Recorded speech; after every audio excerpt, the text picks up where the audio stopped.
Trois amis se partagent équitablement les frais de leur voyage. 86 euros 30 centimes d'essence, 25 euros 80 centimes de péage et 45 euros d'achat sur une aire d'autoroute. Quelle est la participation de chacun? Tu as affaire à une situation pour laquelle il faudra calculer le total des dépenses et partager ce total en trois, car les trois amis se partagent équitablement les dépenses. Donc tu as ton plan pour résoudre ce problème, je calcule le total et je partage le total en trois. Que savons-nous sur ce total? Il se compose d'essence, de péage et d'achat sur une aire d'autoroute. C'est une situation qui est assez facile car tu n'as pas de calcul à effectuer pour calculer les parties. Donc l'essence, 86,30 € d'essence. Je remplace tout simplement l'essence par son coût, 86,30 €. Le péage, 25,80 €. Je remplace le péage par son coût, 25,80 €. Et les achats sur l'aire d'autoroute, 45 €. Je remplace. Donc la difficulté ne réside pas dans le calcul des parties. Je connais les trois parties qui composent le total. Maintenant, tu le sais, pour calculer le total, je n'ai qu'à ajouter les trois parties.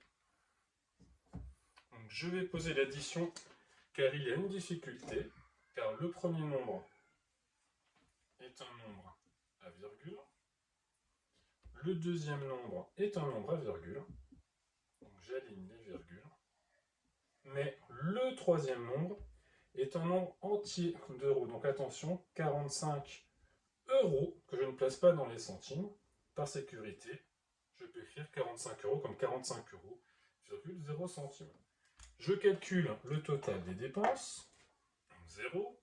8 plus 3, 11. Je n'oublie pas la virgule. 6 plus 1, 7. 17. 8 et 2, 10. 15. Donc je suis à 157,10 € de total. Je peux remplacer donc 157,10 €. Alors j'aime bien mettre aussi au-dessus. Donc mon total 157,10 €. Et c'est ce total-là que je dois partager en 3 parts égales. Partager en 3 parts égales, tu le sais, c'est une division. Donc 157,10 €. Je partage en 3. 15 dans la table du 3 au maximum sans dépasser, c'est pile. 3 fois 5, 15. Il me reste 0. Je descends le 7. 3 fois 2, 6. Il me reste 1. Je dépasse la virgule. Je mets la virgule. 3 fois 3, 9. Il me reste 2. Et il me reste 20 centimes. 3 fois 6, 18. Et il me reste 2 centimes. Et là, je suis très embêté avec ces 2 centimes car je ne peux pas partager 2 centimes entre 3 personnes. Même, quand bien même, je casserai mes centimes en 10, je retombe sur mon étape précédente. Donc, je devrais remettre un 6. Et cette division ne se termine jamais. Donc, le partage équitable est impossible. Comment faire?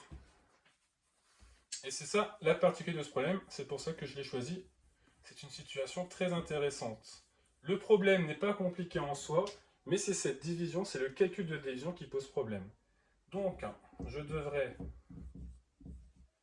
mettre une première part à 52,36 €, une deuxième part à 52,36 €, une troisième part à 52,36 € et il me resterait ces 2 centimes.